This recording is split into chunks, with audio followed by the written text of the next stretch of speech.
Alrighty, mathematicians. I just want to go over these last couple problems from the lesson yesterday. So, if we're looking at number three says that you are more sophisticated than your little sister. So you put your money in a bank account and it gets you 3% interest. Now we've seen percent off versus percent left, but I don't think we've seen a percent growth before. So if we're growing by 3%, we have 100% of the amount that's in our account plus 3% more. So our scale factor is going to be based on 103%, which is equivalent as a decimal to 1.03. So if we're looking at the context, it says that if you take your money out before the end of the month, you don't earn interest, so you only get money on the last day of the month. So that's when your account changes the balance. And it says you started with $50 that you got for your birthday. So in terms of our table, we've got our $0 and $50, and then from there, every time we're multiplying by 1.03 to get our next amount. So at 1 month, you're going to get 51.50. At 2 months, you're up to 53 and 5 cents, right? It's 53.045, but we have to make cents based on money, and money is only 2 decimal places. And then we get one. Let's do a couple more months. At the 3rd month, you're at 54, and then it's 0.63635. So in this case, we would round that to 0.64. And then we'll do one more month to get us 56.28. So $56.28. So if you look, you're growing by a little bit more each time, right? The first time we grow by $1.50. Then we grow by $1.55, and then we grow by like $1 almost. I think that's 59 cents, almost like a little less than that. So like every time we're going up by a little bit more. So this one is definitely geometric, right? So if this is our month, oh gosh, this is our money. Our equations, if we're thinking explicit, would be f of x equals f of, you could either do 0 or 1, right, in terms of our equation. So in this case, maybe I'll write both. So this could be 50 times 1.03 just to the x power, or if we want to do based on f of 1, we could do 5150 times 1.03 to the x minus 1 power. Right, those could be our explicit equations, and recursive is going to be our f of x equals our f of x minus 1 times the 1.03% for growth. So this is the first time that we've seen percent growth. So please make sure you write that down in your notes, right? We did do percent decay when we had like our prairie dogs that were dying, where we had I think 80% that were dying, or sorry, 20% that were dying, so we had 80% left. In this case, we add on to the 100. If we want it to grow, it's got to multiply by more than 1. So I could plot a couple of these points here. I don't know. Maybe I'll put 1, 2, 3, 4, 5, 50 here and count by tens. 60, 70, 80, 90, 100. Just so that we can get a couple points, and then I'm going to spread my months out so that I can graph. And obviously it's going to be just a sketch of a graph. It's not super accurate because my scale is so spread. But then I would just plot my points. At 0, I'm at $50. And then at 1 month, I'm at 51.50, so I'm just growing by a little bit more the next month. A little bit more the next month, and we're approaching 60 here. Oh, I probably should have done a different scale to start seeing that curve. Maybe let's do a different scale. So, I don't know. I'm just going to do a break in the scale. So say we start here at 50, and then we could do 51, 52, 53, 54, 55, 56, so that we can actually start to see our curve. So we've got 0, 50, 1 is 51, 50, 2 jumps up to that 53 and a little bit, 3 jumps up to our almost 55, 4 jumps up to that 56, 28. So it is following a curve, but in this case we're also discrete like yesterday, because the between values aren't going to happen because you only get interest at the end of the month. So in this case, there are no between values.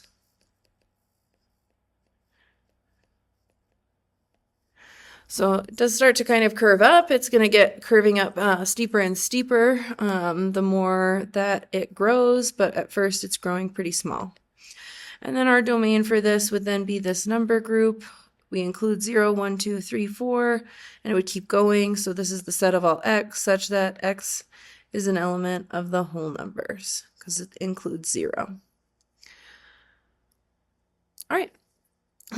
Based on that being number 3, let's roll back to a pool solution again. So in this case, we're draining the pool. Oh, that's interesting because the learning focus was percent growth, but that's okay. This one's going to be a percent decrease. So at the end of the summer, we're draining the pool. It starts with 1,500 gallons, and we notice it drains faster when there's more water.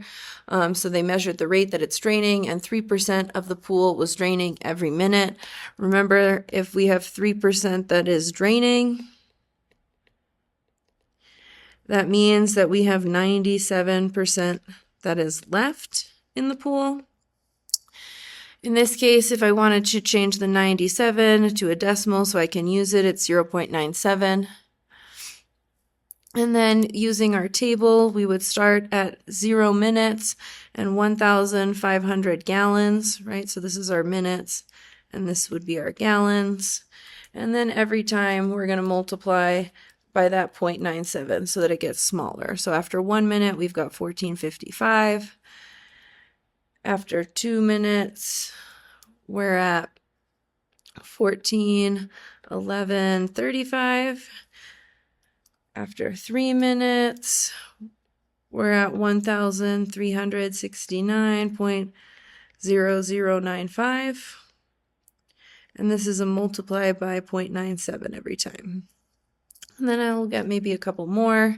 4 minutes, we're at, I might start rounding these, 1327.93915 of a gallon, right? So we can have partial gallons of water, so it makes sense that we could have these between values. So right away, as soon as I have these decimals, right, I know that it's going to be something that's more of a continuous function because I can have those rational numbers existing in my table, right? If they're on the left or on the right, X or Y definitely means that we're dealing with more of a continuous model. So, and also I could have like a half minute. There's a possibility that I could have like at 30 seconds, and I could think about the amount of water in the pool. So in this case, this is our gallons on our y-axis, and our minutes on the x-axis, and then we could come up with our scale. I might do by hundreds. I don't know. That probably isn't going to let me see it enough because it doesn't change very much at first. I'm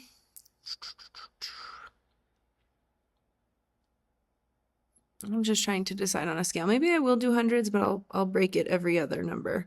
So let's put 400 or 1400 here, 1300 here. That would be 1200, and then we'll just put a break in our scale so that our scale can balance out. So in this case, at 0 minutes, I've got my 1500 gallons, and then from there I'm going to plot my other points, right? So 1 minute was our 1455, 2 minutes is our 1411, 3 minutes is our 1369. It's a little more than 1350. At 4 minutes, we're down to 1327. And it is going to curve, and it's going to be a continuous line that goes down, and it's going to keep going down and start getting steeper and steeper in its rate down. I kind of like that sketch better. So in this case, we definitely have a geometric sequence, which is now referred to as exponential in this unit.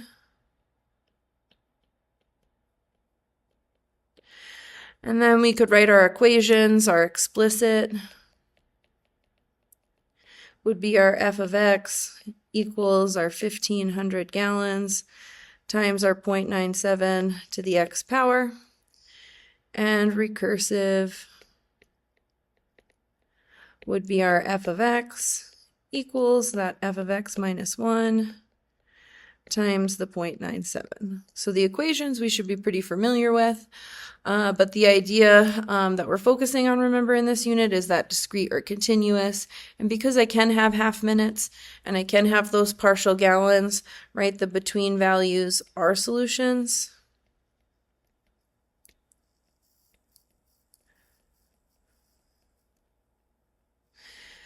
And in that case, because my between values are solutions, this is going to be continuous. And our domain is going to be the set of all x, such that x is an element of the real numbers.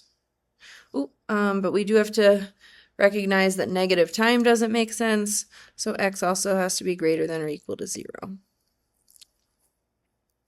right. Hopefully we feel okay about those problems. The last couple questions are 5, 6, and 7, and they're asking you to jot down some similarities and differences. I'll at least do numbers 1 or number 5 with you so that you get the vibe of what I'm looking for, but you should pause the video and do 6 and 7, and then we can go over those on Monday. So for number 1 and 3, number 1 was our pennies in our piggy bank, and number 3 was our money in the bank. So similarities is that they both have to do with money, right? So both contexts involve money.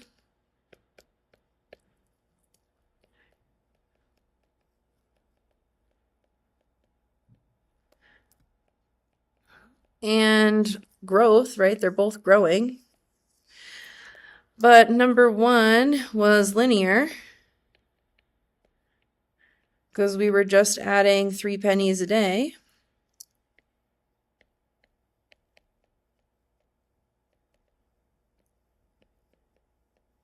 And number 3 was exponential.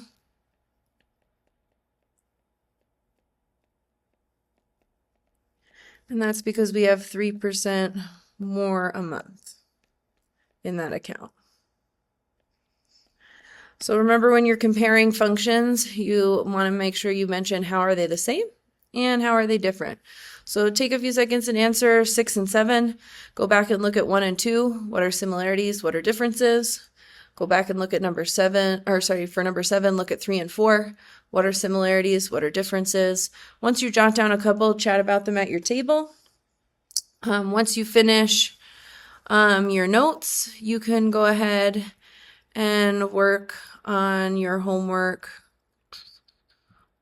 You could check these retrieval problems out if you want to get a little bit more practice, but then you could work on your homework for today, for the lesson, so that way you don't have any homework over the weekend.